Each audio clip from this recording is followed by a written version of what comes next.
بسم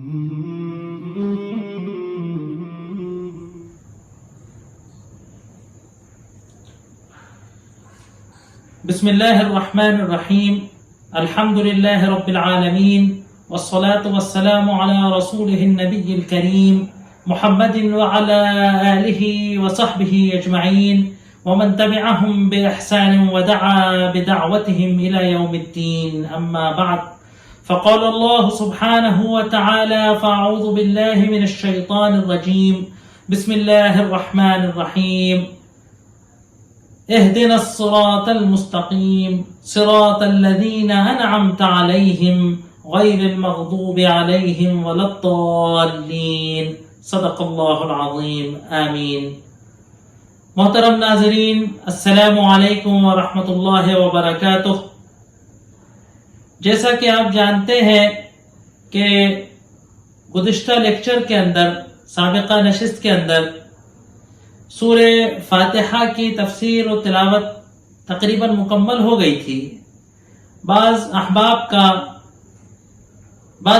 کی یہ فرمائش آئی، بعض احباب کی طرف سے یہ ٹیلی فون آیا کہ اخیر میں غیر المغضوب علیہم ولا الضالین کی تفسیر میں کچھ تشنگی رہ گئی ہے، تو اگر اگلے لیکچر میں اس پر ذرا سی وضاحت ہو جائے، کچھ بات اس میں مزید آ جائے تو بہتر ہوگا. لہذا یہ ارادہ کیا تھا کہ منگل کو جو لیکچر ریلیز ہونا تھا اس یوٹیوب چینل پر، اس کے اندر اس بات کو کری جائے، لیکن اللہ تبارک و تعالیٰ کی کوئی ایسی حکمت رہی، بدقسمتی تو نہیں کہوں گا، اللہ تبارک و تعالیٰ کی طرف سے کوئی ایسی حکمت رہی کہ ٹیکنیکل ایشو کی وجہ سے ریکارڈنگ میں گڑبڑ ہو گئی، اور وہ وقت پر وہ لیکچر اپلوڈ نہ ہو سکا، بلکہ وہ ریکارڈ ہی نہ ہو سکا، اور وہ محنت کی گئی، کوشش کی گئی، لیکن اللہ تبارک و تعالیٰ کی طرف سے کوئی حکمت تھی.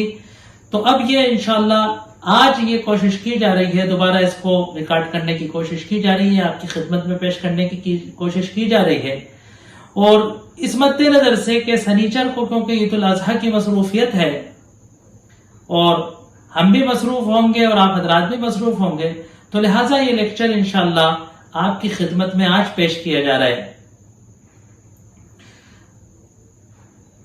جیسا کہ آپ جانتے ہیں کہ اللہ تبارک و تعالیٰ نے قرآن کے اس آغاز میں، افتتاحیہ میں، دیباچے کے اندر، اس سورت کے اندر قرآن کے مضامین کے خلاصے کو پیش کیا، اور اس کے بعد کہ اللہ تبارک و تعالیٰ کی حمد و ستائش کی گئی، اس کی صفت الوہیت اور ربوبیت کا ذکر کیا گیا، پھر اس کی دو عظیم صفتیں کہ جو ایک ہی مصدر رحمت سے، اس کی رحمانیت اور رحیمیت کا ذکر کیا گیا، پھر اس کی عظیم قدرت کا اور یوم حساب و کتاب کے مالک یوم الدین کا تذکرہ کیا گیا. جس طریقے سے کہ روایت آپ کے سامنے آئی تھی کہ اللہ تبارک و تعالیٰ نے حدیث قدسی میں بیان فرمایا کہ میں نے نماز کو اپنے اور اپنے بندے کے درمیان آدھی آدھی تقسیم کر دی. جب بندہ کہتا ہے الحمدللہ رب العالمین، تو میں کہتا ہوں میرے بندے نے میری تعریف کی. جب وہ رحمان الرحیم کہتا ہوں تو کہتا ہے میرے بندے نے میری بڑائی بیان کی. جب مالک یوم الدین کہتا ہے تو کہتے ہیں مجدنی عبدی، میرے بندے نے میری بزرگی، میری بڑائی، میرے دبدبے کو بیان کی. پھر جب بندہ کہتا ہے ایاک نعبد و ایاک نستعین، ہے نا، جیسا کہ بیان ہوا تھا کہ یہ سورت کا نصف ہے، حدیث کے مطابق بھی نصف ہے. اللہ کہتے ہیں ھذا بینی و بین عبدی، یہ میرے اور میرے عبد کے درمیان ہے نا، یہ میرے اور میرے بندے کے درمیان کا عہد و پیمان ہے کہ انسان عبودیت کا، اللہ کی غلامی کا عہد و پیمان کر رہا ہے نا.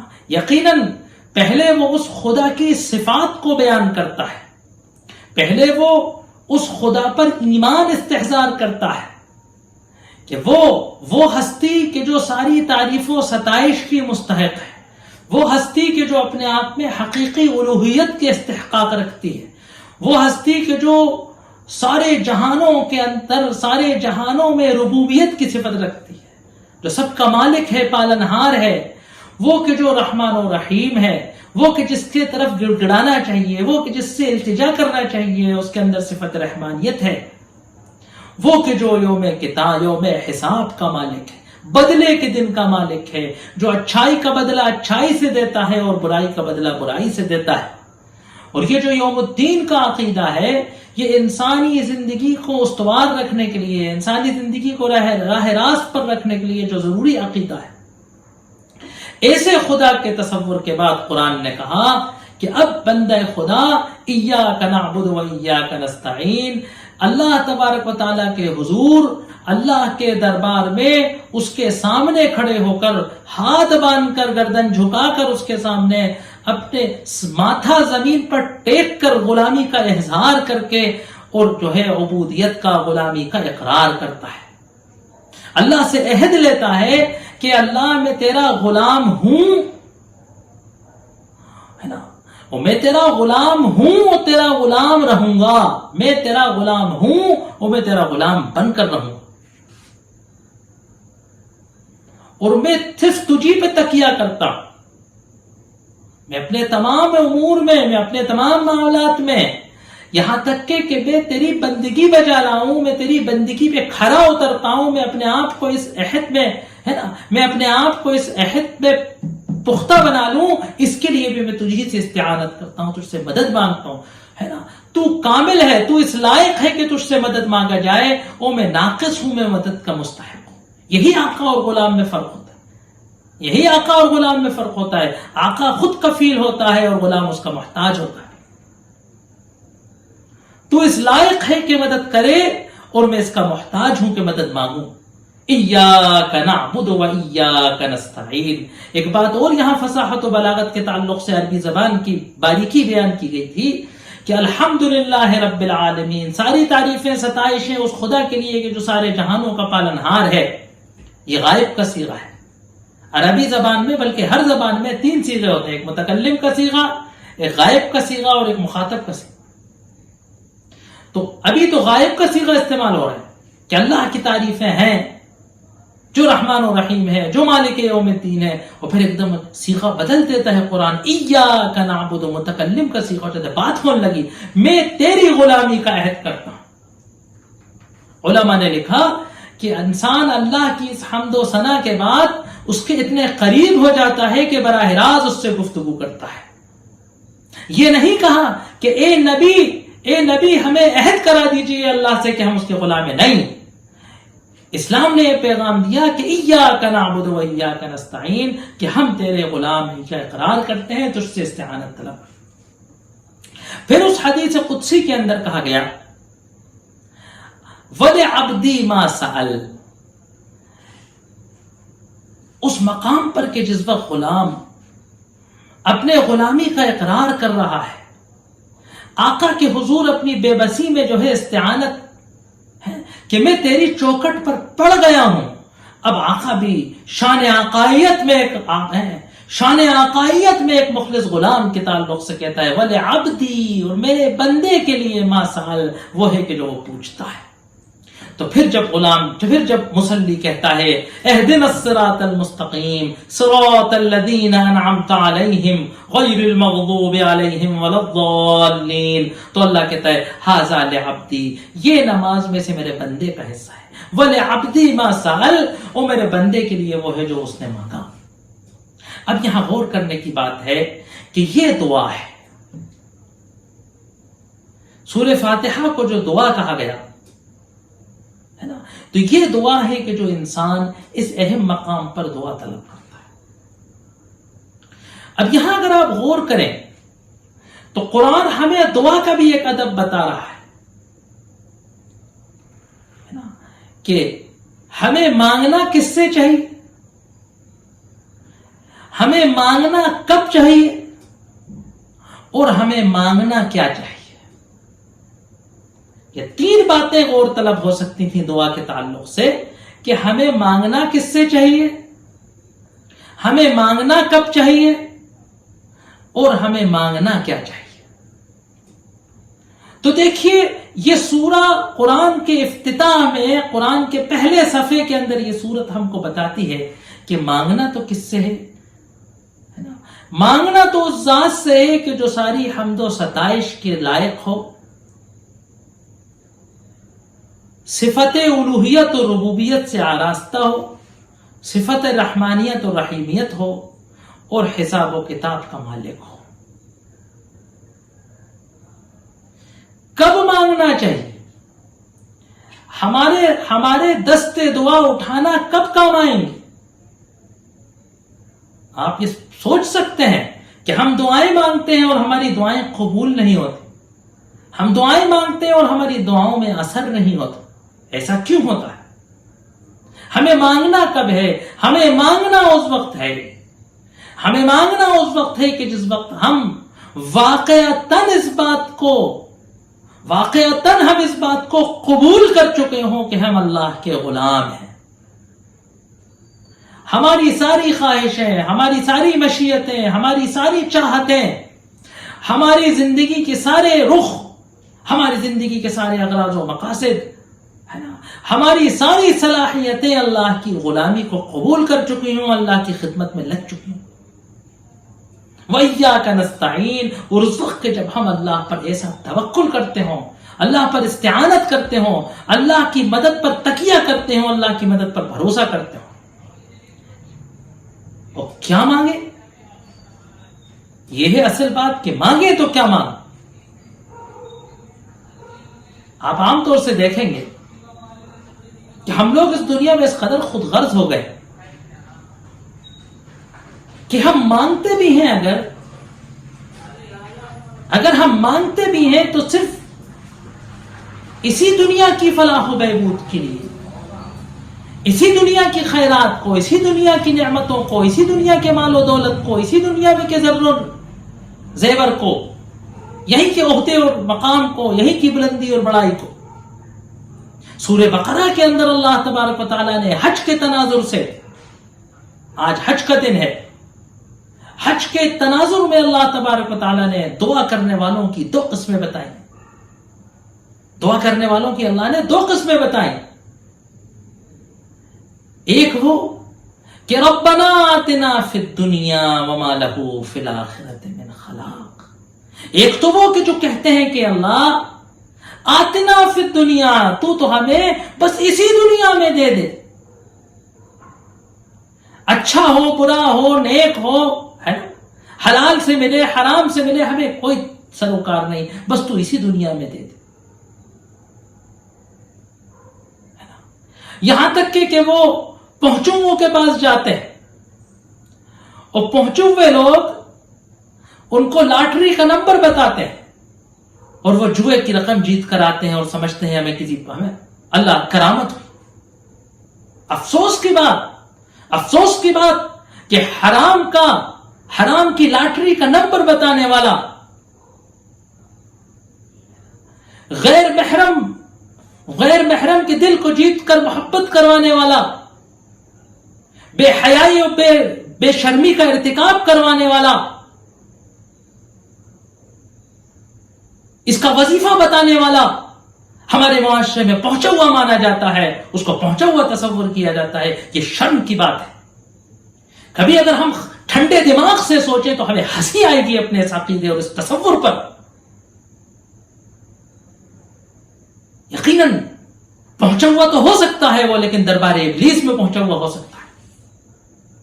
حرام کی دعوت دینے والا، حرام کے ارتکاب میں مدد کرنے والا، فحاشی و بے حیائی و بے غیرتی کی طرف مدد کرنے والا اللہ کے یہاں پہنچا ہوا ہو، صاحب کرامت ہو،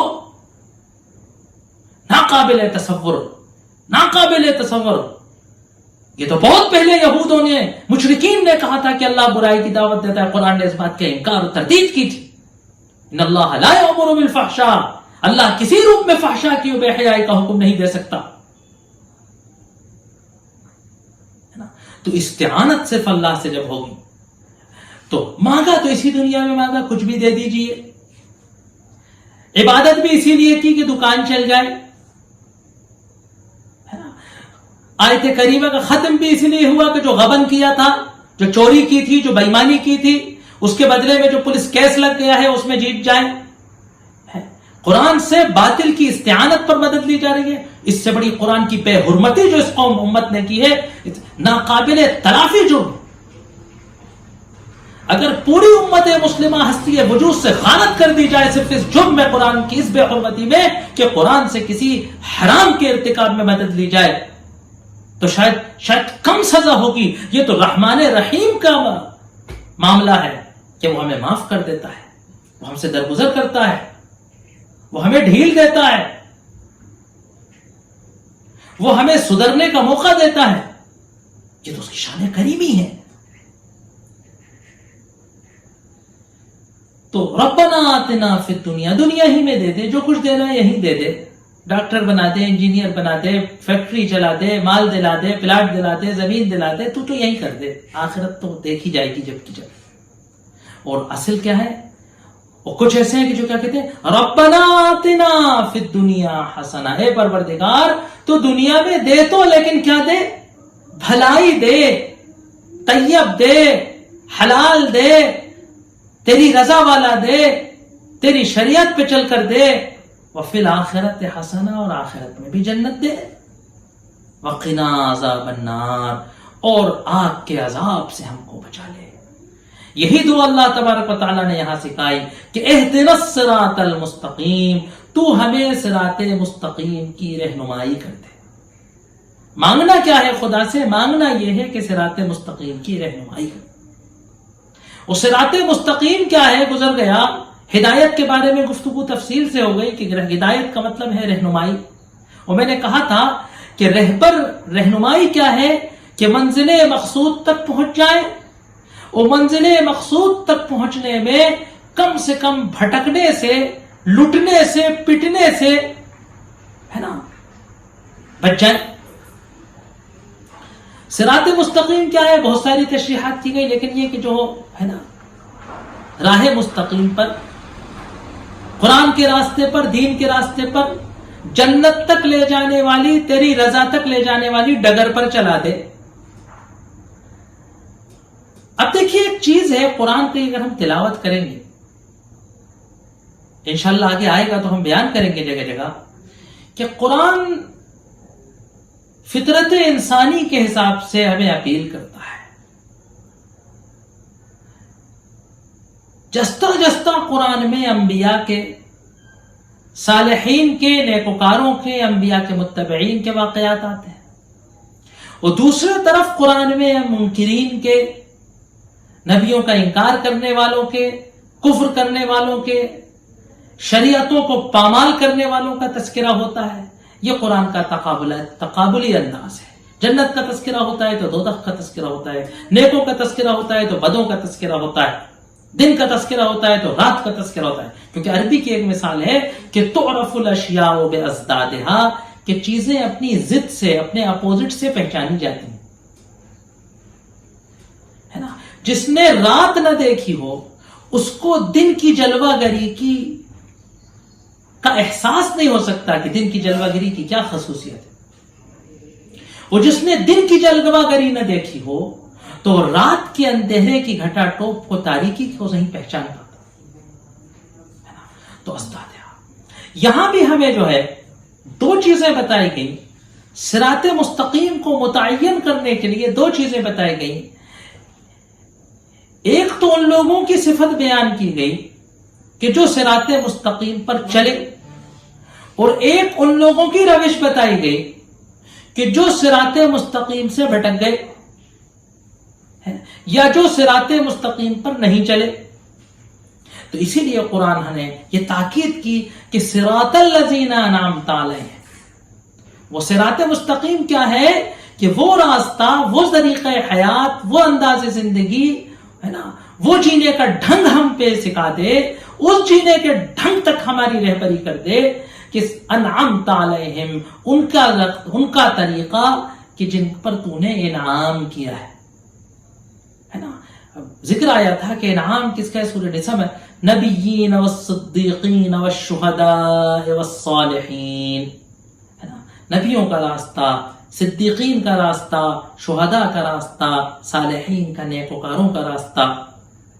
وحسن اولئک رفیقا، ہے نا، اور کیا خوب ان کا ساتھ ہے، ان کے ساتھ کو طلب کرو، اس راستے پر چلو جس سے وہاں پہنچو جہاں یہ لوگ پہنچے، تاکہ ان کا ساتھ ہو جائے، تاکہ ان کی رفاقت حاصل ہو جائے۔ غیر المغضوب علیہم ولا الضالین، ان کا راستہ ہم کو مت دکھانا، ان کے راستے کی طرف ہمیں نہ چلانا، وہ راستہ ہمیں مت دکھانا کہ مغضوب علیہم، کہ جن پر آپ کی ناراضگی ہوئی ہے، جن پر آپ کا غضب آیا ہے، ولا الضالین، نہ ان کا راستہ ہم کو دکھانا، نہ ان کے راستے کی طرف ہماری رہنمائی کر دینا کہ جو گمراہ ہو گئے ہیں، جو بھٹک گئے، ہے نا۔ تو ہمیں رہبری کر ان منعمین کے راستے کی، نہ کہ مغضوب علیہم اور گمراہوں ولا الضالین کے راستے کی۔ اب مغضوب علیہم ولا الضالین کون ہے؟ زیادہ تر مفسرین نے اس بات کو صراحت سے لکھا ہے، روایات کے اندر یہ بات صراحت سے آئی ہے کہ مغضوب علیہم یہود ہیں اور ولا الضالین گمراہ ہو جانے والے نصارہ ہیں، ہے نا۔ اللہ نے کہا غضب اللہ علیہم ولعنہم، ہے نا، وجعل منہم القردۃ والخنازیر وعبد الطاغوت۔ یہودیوں کے بارے میں کہا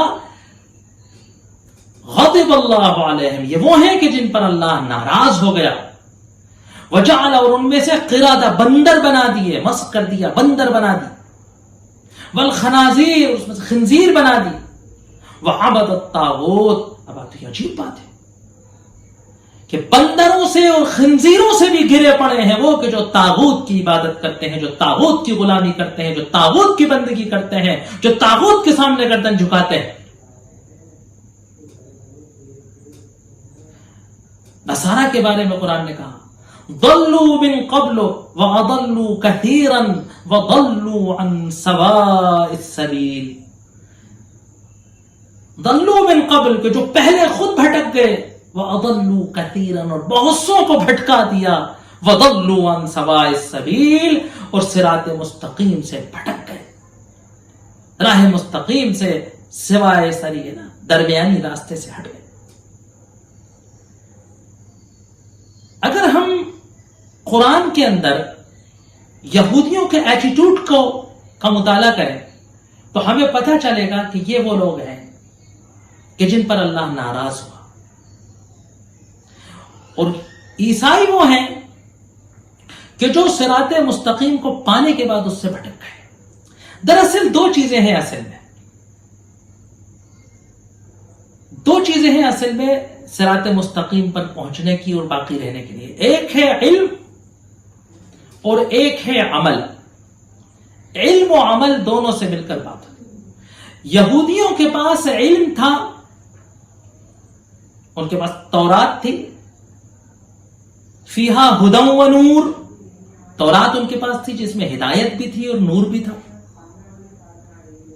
اور نصارہ کے پاس عمل تھا، بڑی جد و جہد کی، ان نے رہبانیت تک پہنچ گئے، دنیا چھوڑ دی، ہے نا، اللہ کو رضا، اللہ کی خوشنودی حاصل کرنے کے لیے جنگلوں میں جا کر، بیابانوں میں جا کر جوگیت اپنا لی، رہبانیت اپنا لی، ہے نا۔ تو یہ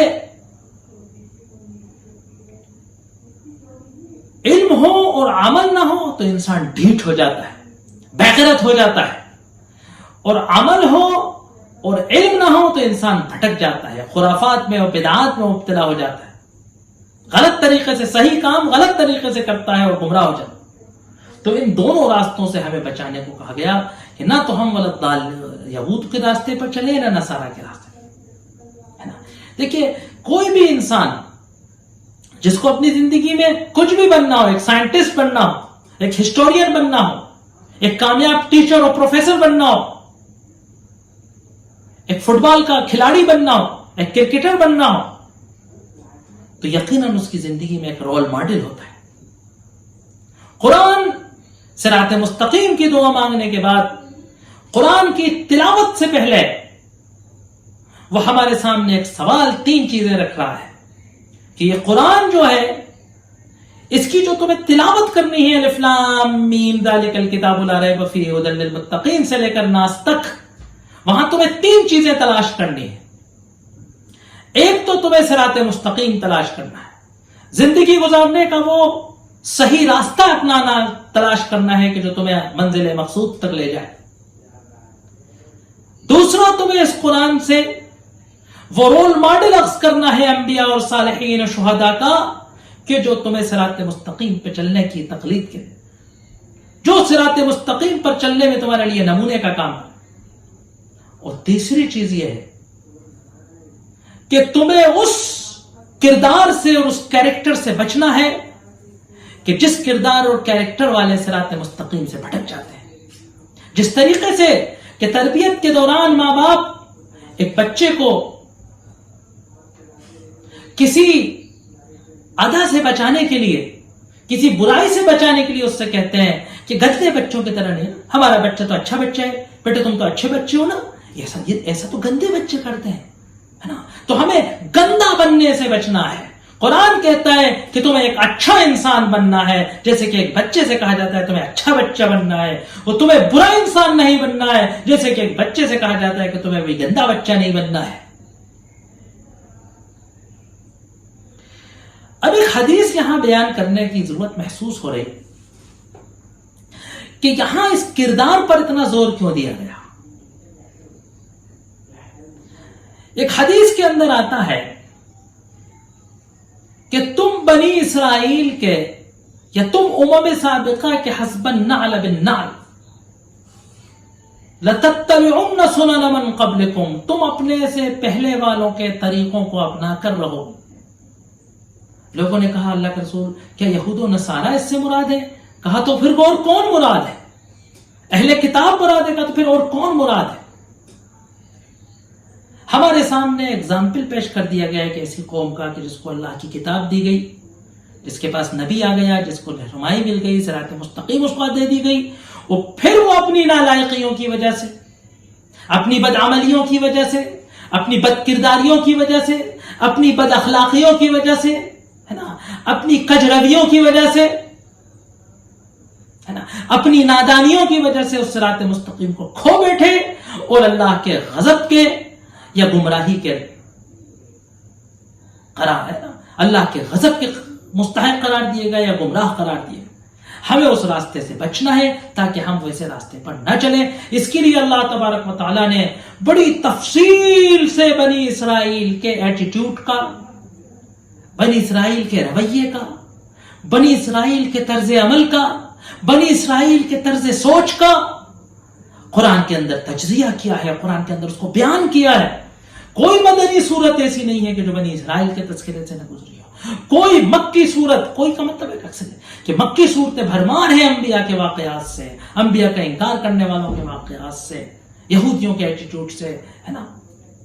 یہاں مختصراً یہ بیان کرنے کی ضرورت محسوس کی گئی کہ اگر ہم قرآن کے تناظر میں دیکھیں کہ کیا وہ بنیادی پوائنٹ ہیں کہ جس نے اہل کتاب کو غضب اور گمراہی کا قرار دیا ہے، وجہ ہے نا، تو دیکھیے اگر ہم نمبر وار مختصر سا تذکرہ کریں تو نمبر 1،